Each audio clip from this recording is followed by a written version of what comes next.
皆さんこんにちは。今回は近日白熱している画法戦の紹介と、具体的にどのような戦いがどのように繰り広げられているかの解説を行います。今回の動画では、自分が思うメタビルドである武士、悪運のビルドが登場します。そもそも画法戦とは何かについて説明します。画法戦とは15時、18時半、20日頃に起こるイベントで、参加することで極寒クラゲのデビアントやナイッサコインを入手することが可能です。画法戦でのナイッサコインの入手には3通りの方法があります。1つ目はデビアントを被った状態で待機することで、2つ目はデビアントを被った他プレイヤーを撃破すること、3つ目が最後に現れる参加賞の入手です。また、デビアントを被った場合、自分自身の生命力を与えるには限度があるというプロットですので、継続してデビアントを被り、報酬を入手し続けるには他のプレイヤーを倒す必要があります。では、ナイッサコインとは何なのでしょうか？ナイッサコインとは、各町にいるナイッサ、クラゲの NPC のショップで使用できる通貨です。ナイッサは、アップグレーダーやエーテル、酸液や燃料、さらにモッド自体やモッドが入手できる宝箱を販売しています。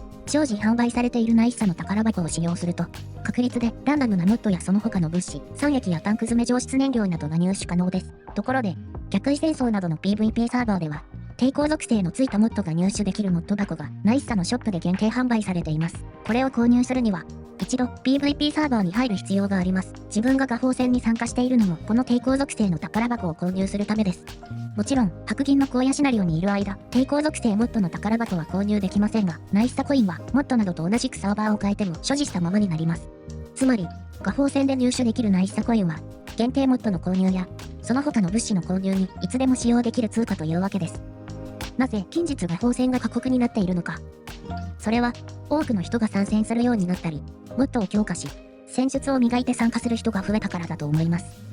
では、なぜ多くの人が参戦しているのでしょう。それはおそらく、ステージ4の手前である、現時点の白銀の荒野においては、他にやるコンテンツがないからだと思います。また、雪原マップでは温度制御灯によって、原油がどこでも入手可能であり、その他の資源を集めやすい傾向にあるため、対人戦に大量の資材を投入しやすい環境だからだと思います。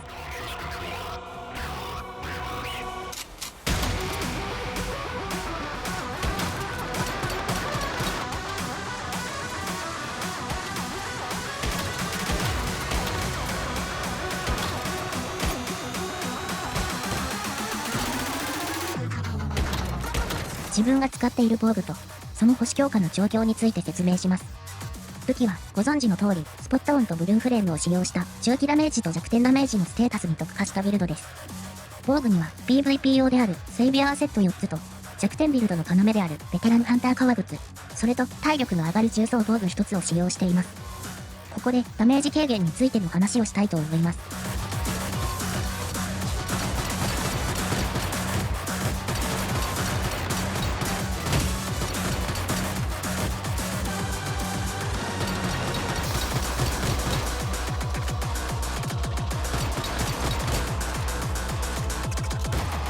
長期ダメージとは、最終ダメージの算出に大きく影響する重要なバフ要素です。長期ダメージは主に、モッドのメイン効果やサブステータス、または武器やアーマーの効果によって交渉することができます。対して、長期ダメージの軽減とは、自分が重機によってダメージを受ける場合に、その長期ダメージを減らすことで、最終的な非ダメージを大幅に軽減する強力な効果です。長期ダメージの軽減には、主に3つの方法があります。1つ目は通常の中期ダメージ軽減で、2つ目と3つ目は、抵抗属性のモッドで得られる。対象に命中すると、長期ダメージ減少を一定%追加、相手への一時デバフと、ダメージを受けると、一定%長期ダメージ軽減、自分への一時バフ付与ですね。ダメージ軽減の効果は全て同じですが、これらの効果には、その種類ごと性質に差があります。通常の重機ダメージ軽減は、常時発動するものです。相手が、長期ダメージプラス 100% で攻撃する場合、長期ダメージ軽減プラス 40% があれば、自分は、60% 分のダメージしか受けないことになります。これは、その他のダメージ軽減効果との乗算になるため、PVP においては耐久力を上げるための重要なファクターです。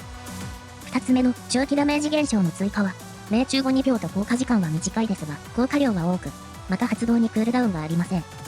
弾を当て続ける限り、常時相手の長期ダメージにデバフを与え続けます。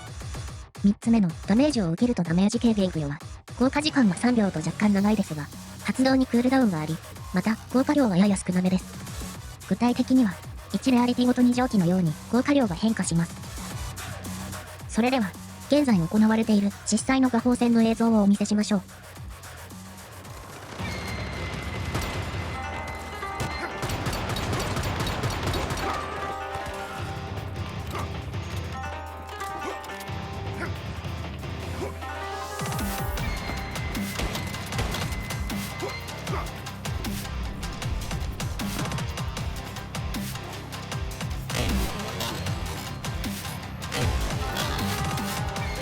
まずは武士ビルドについて説明します。武士ビルドとは自分が勝手に命名したものですが、名刀、政宗を使用した近接特化のモッドを使用したビルドを指します。ご覧の通り、武士ビルドを使用した場合、ものすごい速さでプレイヤーに攻撃できていますね。なぜ武士はこのような瞬間移動をできているのでしょうか？それは、ワンスヒューマンのサーバーに原因があります。アイスティーなどでローリング速度を向上させた場合、サーバーは早く動きすぎたプレイヤーを描写できません。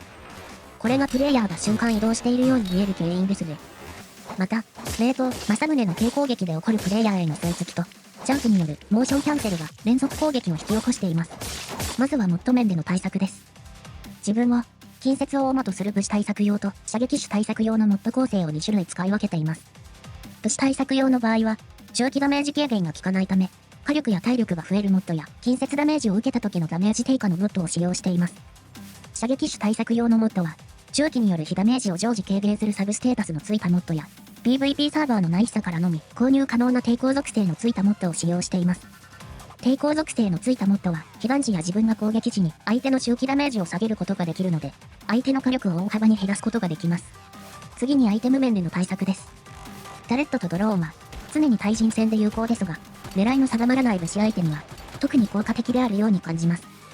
さらに、武士の高速移動は対象への吸い付き、エイムアシストとモーションキャンセル頼りなので、タレットや車両、特にジープとデビアントを使用してターゲットを分散させることも有効です。また、食品バフにはランチョンミートによるスタミナバフと安全サンドを併用し、飲み物はアイスティーを使用することで、機動力と防御力を確保します。これらすべての対策を施し、前線に持ち込んだ時の戦いの映像をお見せします。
やはり、モッドが整った場合のアトムの近距離火力は、依然として脅威です。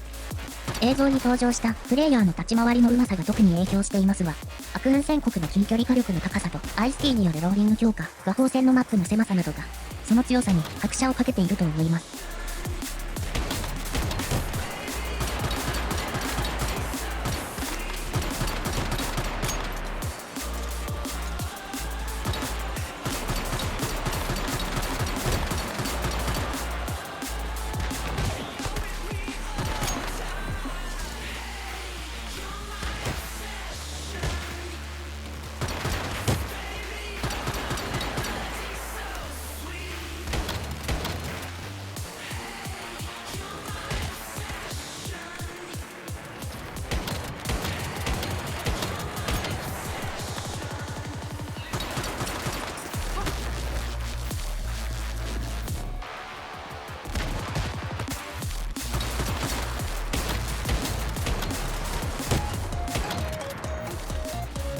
最後に映像でもお見せした近接の即時攻撃やアイテムの即時使用、スナイパーのボルトキャンセルについて簡潔に紹介します。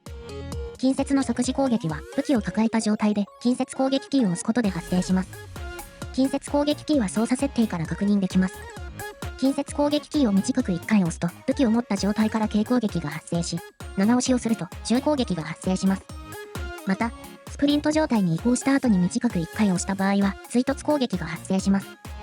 ここでスプリント状態であっても長押ししてしまうと重攻撃になってしまうことに注意が必要です。アイテムの使用は短く素早く行いたいですよね。通常ワンスヒューマンではアイテムの使用はアイテムを一旦持ってから設置や使用を行いますが、戦闘中に武器を切り替えてしまっては隙が大きすぎます。そこで有効なのがアイテムクイック仕様の設定です。この設定はゲーム設定のタブの操作設定欄にあります。この設定を有効にしてアイテムを必要な時に即座に戦略的に使用しましょう。最後にボルトキャンセルについて紹介します。ボルトキャンセルとはバースヒューマン内でボルトアクションスナイパーを使用する際のコッキングモーションを短くするテクニックです。速射構成設計図を武器に適用した場合にその違いは顕著になりますが、最速で秒間2発程度の速度で射撃することができます。ボルトキャンセルをするためには射撃直後に動きを挟む必要があります。この動きには様々あります。